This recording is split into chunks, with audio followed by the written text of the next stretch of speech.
suñu mbokku téléspectateurs yi ba tey ñu ànd ak yéen ci seen émission télé achat ak Marabi Shop comme ni ñu leen ko waxee ñu fas yéene ñëw nag ci partie vaisselle bi mu ngi nii gis ngeen suñu table nu mu yàññee Seynabou. Oui Fatou, toujours dans la mouvance de la modernité, du stylé.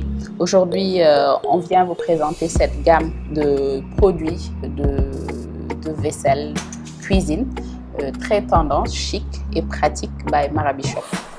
Voilà. Comme ni ñu leen ko waxee rek Marabi Shop moom dafay ànd ak yéen dafa tendance maanaam dafay li ngeen gis ci table bi nag nekkul loolu rek lay def moom li muy def bëri na muy ci côté déco muy ci côté vaisselle li muy def bëri na day def article yu bëri ci côté wàllum vaisselle ba pare moom ay vaisselle am daal day jël temps dafa innové daal. C'est ça. dafay rafet xam nga Seynabou comme li ñuy wax rek togg mën na neex mais taajin ba dafa am solo ak na ngay taajee ak vaisselle dafay jox nit envie mu lekk. dafay jox envie nit nga ñëw defar sa ataaya boo ko joxee ci taas yi maanaam taas yi gis nga nu mu yàññee xaw ma lëpp la xaw ma lu mu doon doo comprendre daal mi ngi noonu boo defaree sa ataaya ba mu neex nga jox nit ki dafay gën a am envie lekk parce que lu rafet dafa neex ci bët te moom ay vaisselle am macha allah dañuy rafet gis nga yi tamit nekk ay carafe boo xamante ni mën nga ci garder say lentille mën nga ci garder sa ceeb mën nga ci garder lépp loo xamante ni neex na la gis ngeen mu nekk mu tendance. On peut mettre également des jus. waaw ba tey mën nañ ci def jus ak ndox say gan bu ñu ñëwee ba toog xam nga fekk lii ci table bi dañuy posé wu ay question naan waa lii lan moo ne ci kaw fekk ne yow Marabi Shop moo fa jaar mu ngi noonu gis nga couvert bi nii na mel lii couvert bi la waaw Seynabou léegi boo defee dañuy ñëw ci présentation bi après ñu wax leen prix yi.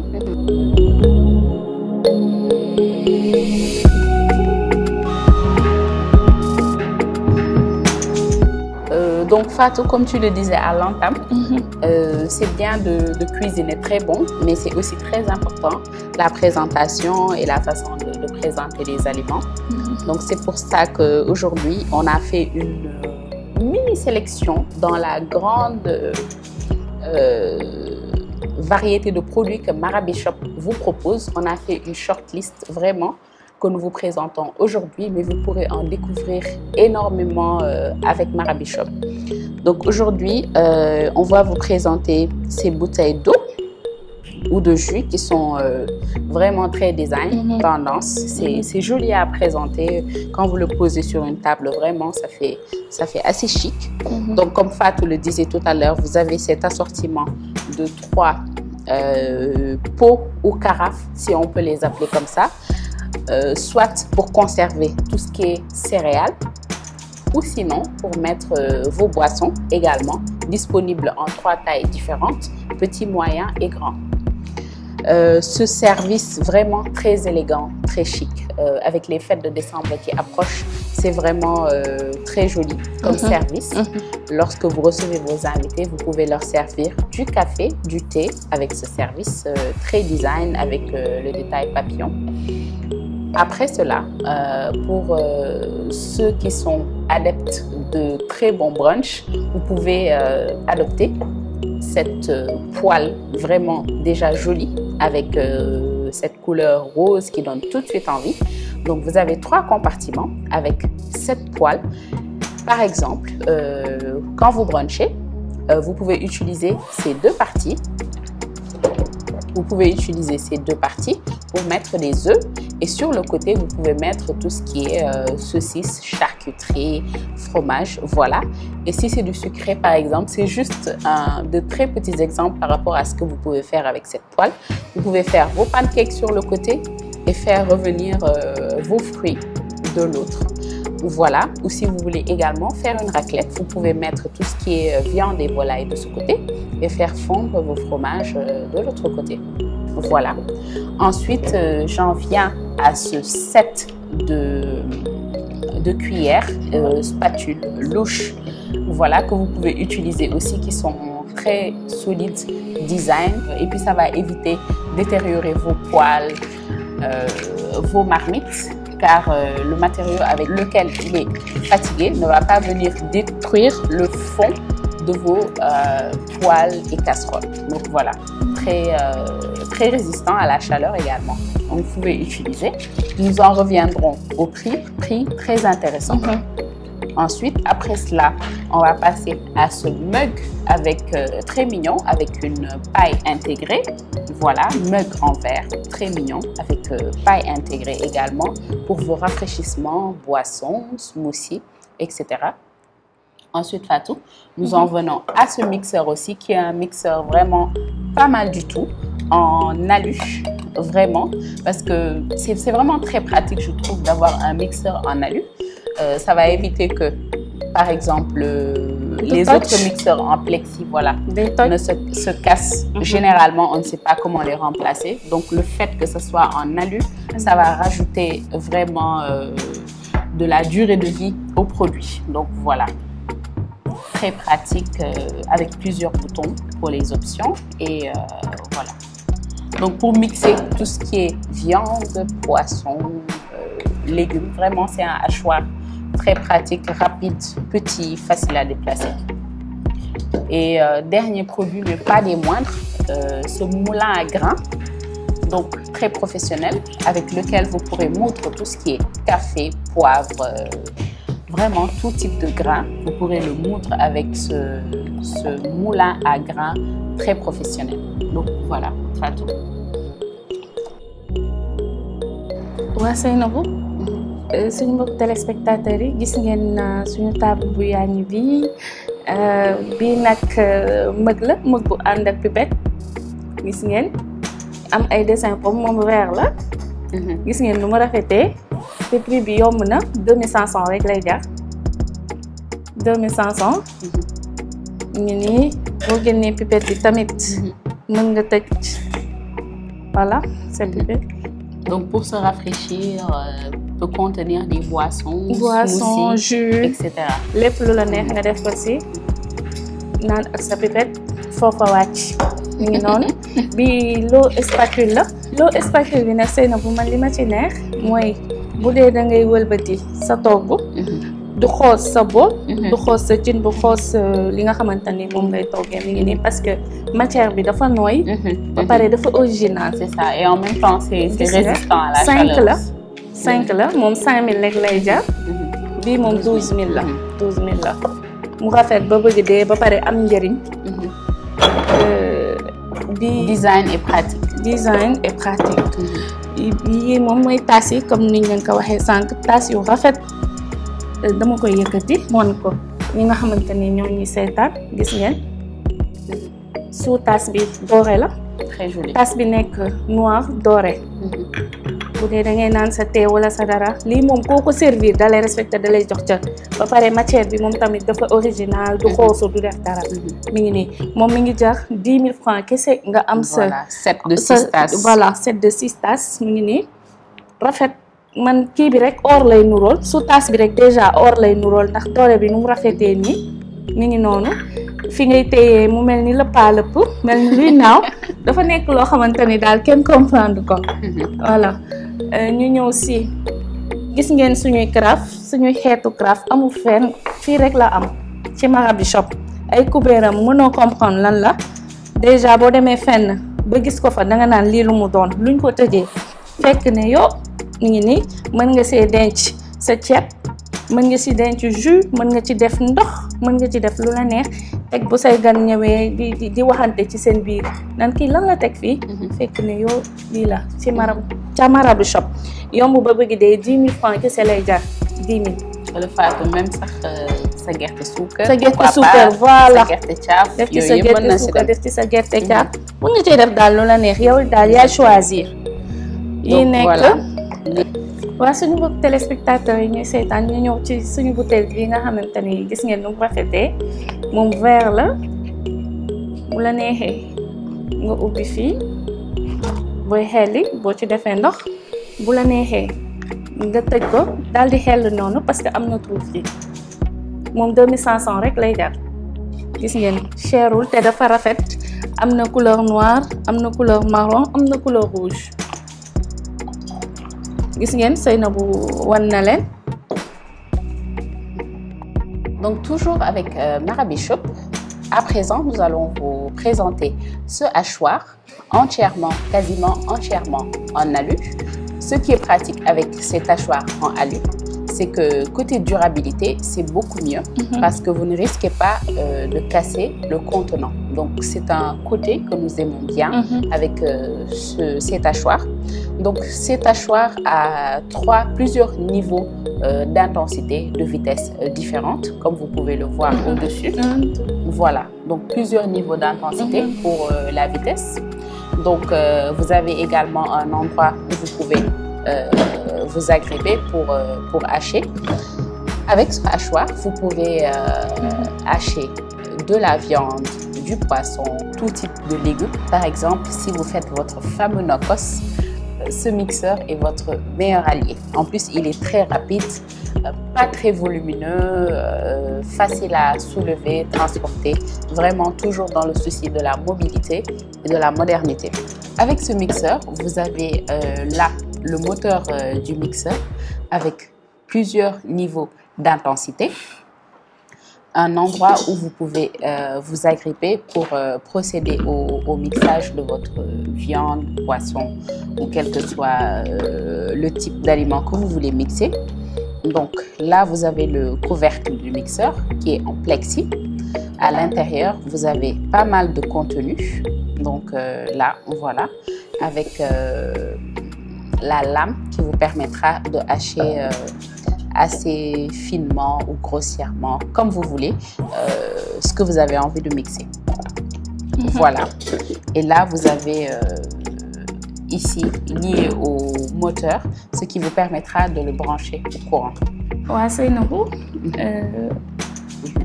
mixeur bi moom jigéen bu nekk war nga ko am sa biir waañ ndax am na solo li nga ci wax am na solo lool suñu mbokk téléspectateurs yi ñuy seetaan ma tekkil leen ko ci kàllaama wolof mixeur bi Seynabou présenté leen ko mu nekk mixeur boo xamante ni macha allah du gaaw a yàqu ndax gis ngeen aluminium la aluminium bu baax la bi mooy moteur bi moo lay permettre nga hacher sa yàpp sa jën sa ginaar sa lépp lu nga xamante ne moom nga bëgg ak nokkos ndax jamono ji ñu toll damay gis jigéen yu bari su ma demee marché dañuy ñëw naan dama bëgg sëñ bi dama bëgg nga walal ma sama nokkos bi wala lii wala laa te jigéen bu nekk lépp looy def da nga ko war a def ci sa biir kër raxas ba mu set jël sa mixeur nga mixer sa bopp ndax set dafa am solo ci jigéen donc mi ngi noonu jigéen bu nekk war nga ko am ci sa biir kër bu ko defee loo bëgg mixer nga defal ko sa bopp mi ngi nii moteur baa ngi nii ñetti kii nag moo lay permettre